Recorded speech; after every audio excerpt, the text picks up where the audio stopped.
other than 2 or 3% of the population that loves the nonsense that Harry and Meghan spew, you don't have to worry about Americans being on their side. They're on Britain's side. Do you think that Britain has drifted away from its conservative roots? Frustratingly so. As obviously a proud American, but an Anglophile who appreciates all that we've inherited from Britain philosophically, militarily, economically, on and on and on. Americans are very grateful.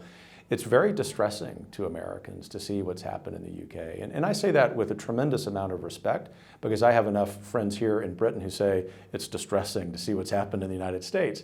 So for the Heritage Foundation and for me, we believe that by tackling the degradation of conservatism and of civil society in both countries simultaneously, not only is that more efficient in terms of material resources, from this academic, it's also very appropriate because conservatism in both places emerged, not exactly simultaneously, happened first in Britain, as you know, but we believe that together the 21st century can be dictated by what conservatives on both sides of the Atlantic do. Do you think there are lessons that British conservatives can learn from America? Yes, 2 things come to mind. It's probably a longer list in the same way American conservatives can learn a lot from British conservatives. But the first is that I've detected in my stay this time a reticence among a higher percentage of British conservatives to be engaged in what we Americans call the culture war. Maybe for political messaging purposes, British conservatives want to call it something else. That's fine. We need to win elections. But the point is, confronting the degradation of the free market and the deterioration of the family ought not be mutually exclusive. These go hand in hand. If Burke were here, he would remind us of that. If Churchill were here, he would remind us of that. So that's item number 1. This is something that American conservatives are having not just policy success on, but political success. Witness, for example, Governor Ron DeSantis' 20-point historic re-election victory in Florida. The second thing is, and I also mean this respectfully because the British need no lecture from an American about courage. Politically, I came here hoping to do some tiny part in stiffening the spine of British conservatives. We need them. We need them in America in the same way that they would say they need us.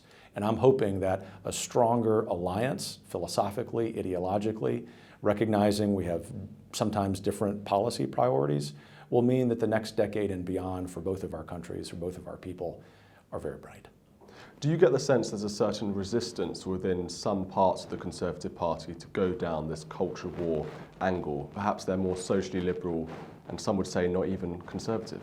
Absolutely. In fact, it's profoundly so. We have the same dynamic in the Republican Party in the United States. It's just not as many elected Republican officials suffer from that disease as do the number of Conservative Party officials in the UK. We always try to lead with our mantra at Heritage of adding and multiplying. We're not decrying people for not being philosophically consistent. We're here as with hearts of teachers, that we can show them, we can hopefully collaborate with them, that this is, for a purely political animal, a winning combination. So if someone is a politician and they just don't want to go down that road because they're kind of an establishment person, socially liberal, the path to political success, the path to the re-emerging conservative majority, whatever happens in your next election, is by wedding free market principles with civil society. But the second thing is, this is where the optimist comes out. I think if we go about leading conservative lives, which I presume all of those people do personally, then let's be a little more courageous to talk about the values of that publicly. You referenced in your speech that we might be in a moment akin to 1790, to other revolutionary eras, perhaps 1917, 1848, you could mention lots of different times. Do you think that we are in a revolutionary moment, and is it time for a counter-revolution? Absolutely. In fact, in an American context with American media, and I understand the risk I'm running by referencing this, well, I call this the Second American Revolution. But by that, I actually think it would one that our British friends would appreciate. By that, I mean it's a philosophical and intellectual one. One actually, and this is the point about our British friends appreciating it, that restores, that revitalizes the political philosophy we learned largely from British politicians. And so here in the UK, if we can think about a counter-revolution to the neo-Marxist revolution the left has imposed, I think that's helpful.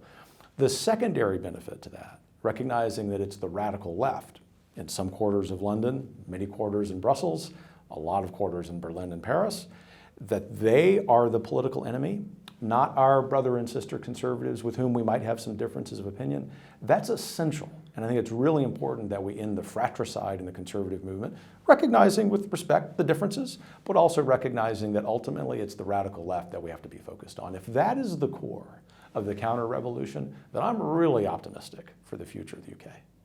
Liz Truss was recently hosted by the Heritage Foundation over in DC. Do you see that Liz Truss is the future of conservatism in Britain?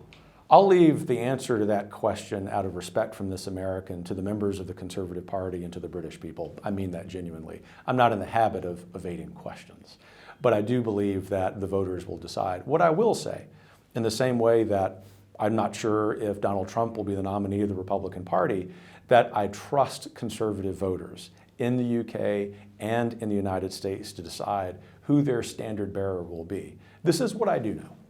If the institutions of civil society, if organizations like the Heritage Foundation, its counterparts in the UK, do our jobs well about being focused on policies and ideas, and also an optimistic governing agenda for the future, conservative voters will find the man or the woman and the group of them to lead them into the future.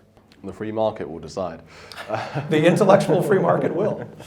Do you think that Liz Truss was wrongly hounded out of her position as Prime Minister? I do. I think that 95% of the criticism was unfounded. I think if she were guilty of anything, it was, in a purely political sense, moving too fast. It's hard for me as an ideas guy to fault her for doing that, right? I think she would be the first to say that there were, in hindsight, a couple of things she would do differently. But ultimately, in the same way that the American deep state took out Donald Trump, the British deep state took out Liz Truss. Tucker Carlson, one of America's biggest primetime hosts, obviously got sacked recently from Fox News. Do you think that he was wrongly removed as well from his position? Absolutely. I think that while we at Heritage are grateful that our scholars can be on a number of outlets, obviously we love the Telegraph, we enjoy being on Fox, the corporate side of Fox is a real problem. It is an example of elite capture of American institutions, and Tucker's firing was about that, not about anything else. The Heritage Foundation has always been courageous. We've always been unabashed in telling the truth, even when people don't like to hear it.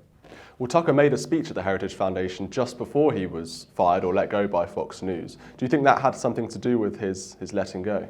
There's a rumor that it was, and as you no doubt know, unbeknownst to me and unbeknownst to Tucker, this decision's being made apparently while the Heritage event is going on.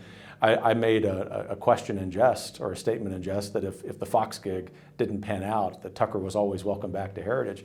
Neither he nor I knew what was going on, but the point is, in that speech he spoke a lot about the themes of this conference at national conservatism: courage, national identity, the importance of faith in the public square, the importance of leading conservative lives in spite of what all of the elites in Brussels and elsewhere tell us to do.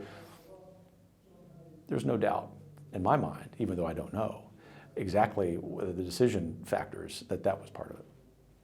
Heritage Foundation has been doing a lot of work on Prince Harry's legal status within the United States. Should he be deported? We don't like him being in America, and we would love for him to come back to you or somewhere. I guess we, as Americans, we see Prince Harry the same way you see President Biden. You can have him back. Meghan Markle as well is obviously with Prince Harry, and perhaps you can keep her. Deal. Do you feel that Americans respect the royal family? I mean, with Prince Harry and Meghan Markle making these comments that they're in some way racist, do you think that's made an impact in America? No. That's the good news. Americans respect Britain first and foremost for a whole bunch of reasons. And Americans, ironically, who might be the last people on earth to respect the royal family, because we respect Britain, and we're also just I'd like to say very tolerant people. We admire the consistency of the British form of government, which of course includes the royal family.